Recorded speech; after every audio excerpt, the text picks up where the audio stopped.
Ladies and gentlemen, thank you so much for being here today. It's a pleasure and an honor. Manos, I have to tell you, this is my real me.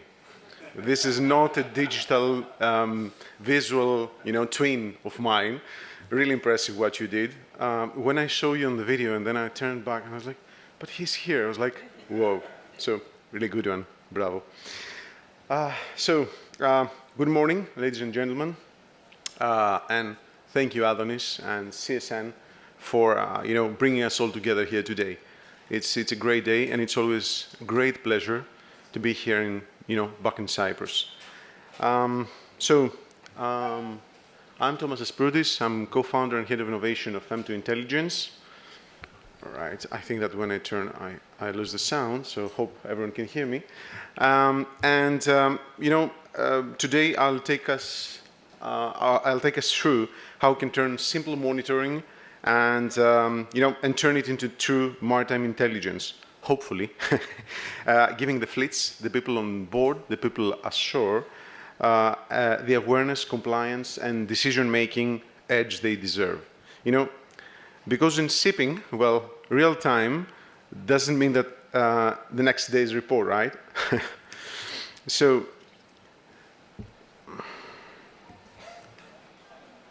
Okay, this is working. That's great. All right. So, what's the problem and what's the need, utterly? Let's start with what we all face, ladies and gentlemen. Data powers every industry. Speakers before me mentioned about that, and shipping is no exception whatsoever. But our challenge is the data we rely on is fragmented, it's delayed, and often incomplete. Manos, I hope you agree. True, okay. And now we can have also fake data or fake-ized, I'll say, data. All right, so Manos can, enlighten us on this subject, well, right after the presentation. So operators, shore teams, and even captains all trying to make real-time decisions based on yesterday's information. How can this work, ladies and gentlemen, on this evolving field? The result, we have compromised safety, efficiency, lower efficiency, sustainability, and of course, utterly lower profitability or loss in profits. So the question is, well, the question isn't if we do have data. We have loads of data. I'm going to quote Manos. I'm pretty sure he will agree. The point is, can we actually see what's happening while it is happening, as it happens? Post-incident investigation is post, but can we prevent the incident from happening? That is the real question, and I guess this is the holy grail many of us are trying to achieve. So that's where intelligent oversight comes in and provides constant, experience-driven, 24/7, 365 monitoring that turns raw data into human-like perception and guidance. So visual means in our industry. The good news, we have good news, all right? So it's not all about, as going, what's happening next day. We do have good news. And the good news is that the foundation is already on board. We have CCTV and camera systems that are rapidly becoming a standard part of the equipment across the industry. Most new buildings are now spec'd, already equipped with CCTV and cameras on board. In fact, the global maritime surveillance market was worth, the previous speaker mentioned about Gartner, this is from another leading institution, was worth about 24.5 billion last year, and it's expected to more than double by 2032. So within less than a decade, we expect that 90% of large merchant vessels will have full CCTV coverage, and this is really impressive. We need eyes on board, and we're here to try and make those eyes on board really smart, real clever, to provide us with true intelligence and value. So, if you ever thought your ship was watching you, well, I guess you're right. It will most probably start doing so in the next couple of years. Regulatory. I'm not going to take too much of your time. I'm pretty sure that everyone here is well aware that we have the regulations from the Directorate General of India There was a bit of back and forth there with many ROs globally, came up to defend or agree or disagree with what was proposed initially from the DG, making mandatory CCTV solutions for all different flagged vessels approaching India's ports.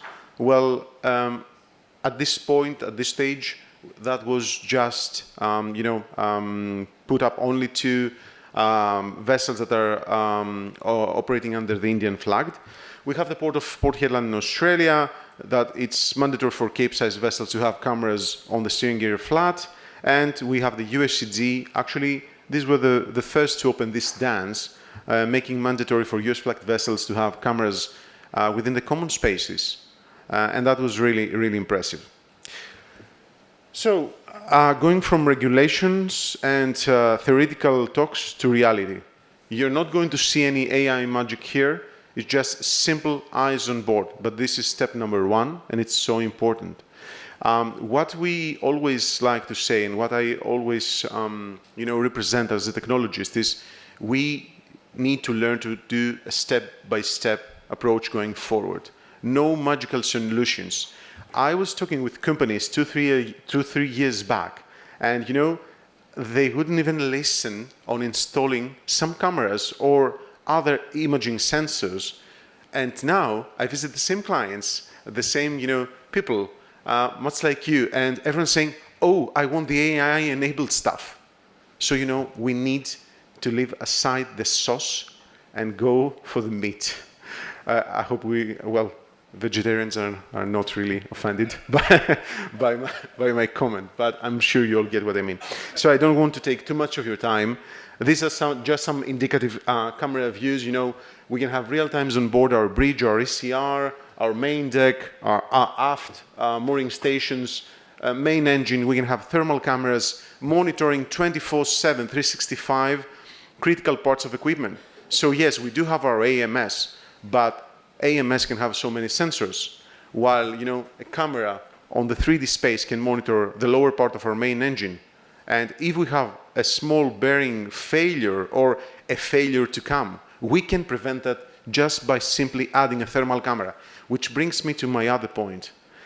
AI is good, but it's not a panacea, right? So if we have standard traditional methods like a thermal camera, monitoring and being able to trigger an alarm, no need for AI. Adonis, should I leave the conference? I just said no AI. Okay, all right. So it's all good. Right, good. So we can always stream our ECDIS and our radar systems back at shore and have the recordings for post-incident investigation. And going forward, I'll tell you what we're trying to achieve at M2 Intelligence. So, sorry, I think I must have mixed my slides. What we try to achieve with our AI machine vision platform, we're trying to enhance safety, being able to demonstrate compliance, have smarter decisions overall, driven by data. But please keep that, again, a small note here. I want to make an extra point later on, and to gain a clear and competitive advantage. All this information, all this data coming from those visual means, the AI-enabled visual means, will help us to, have higher technical performance, security, protect our environment, and compliance, and are all linked and mapped to ISM, ISPS, MLC, DBC, etc., etc. To further enhance those cameras and visual means, we have our global remote assistance solution, which is essentially a portable camera going around the ship. Again, no AI fluff. Oh, okay, hope nobody heard that. And we're giving real times on board on so many different areas of the vessel. In reality, you can just imagine like FaceTiming your ship. Okay, but instead of chatting, you're solving an engineering issue 1,000 miles offshore. Okay, fully cyber secure. Manos, I hope you like this. As the conferencing server is hosted on your vessel server on a virtual machine or on a physical machine, that it's secure, cyber secure within your business network. So not contacting any other third parties, cloud services, etc., etc. So let's go from theory a bit more onto reality, the real life benefits and savings. So remote troubleshooting, heightened operational insight, and remote surveys and compliance. So again, AI is good, is not a panacea. We still need to have traditional tools that simply work on satellite communications that indeed are getting better and better, but we still have lots of packet lossing. Okay, this is a bit more technical. We still have, lag. We still have certain areas in the world not supporting certain satellite infrastructures and communications, and we need to be able to have solutions that can change from one network to another and still operate seamlessly. I'll just go ahead and can we just play this video for me? Thank you. This is just a short demonstration of what we're doing at M2 Intelligence and what we're bringing with our smart eyes. I hope you're not too bored, and I hope this is quite engaging. We were supposed to have sound.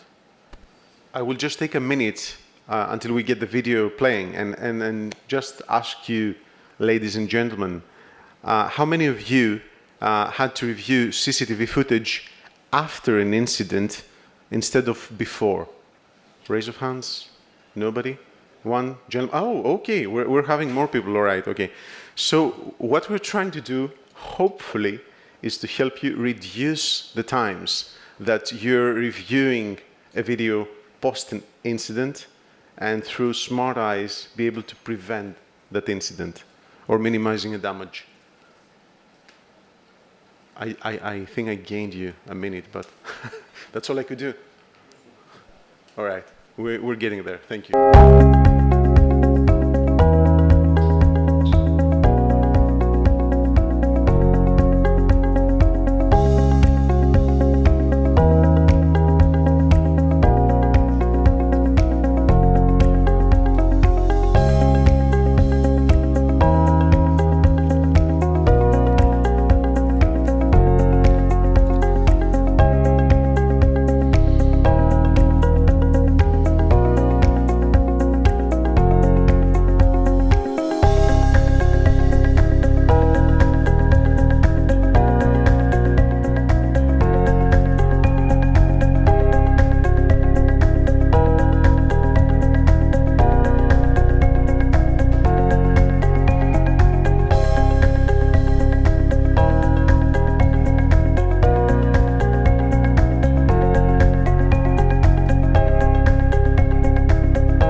So, thank you all for your time, and I'd love to continue the conversation right after the next sessions. Thank you so much.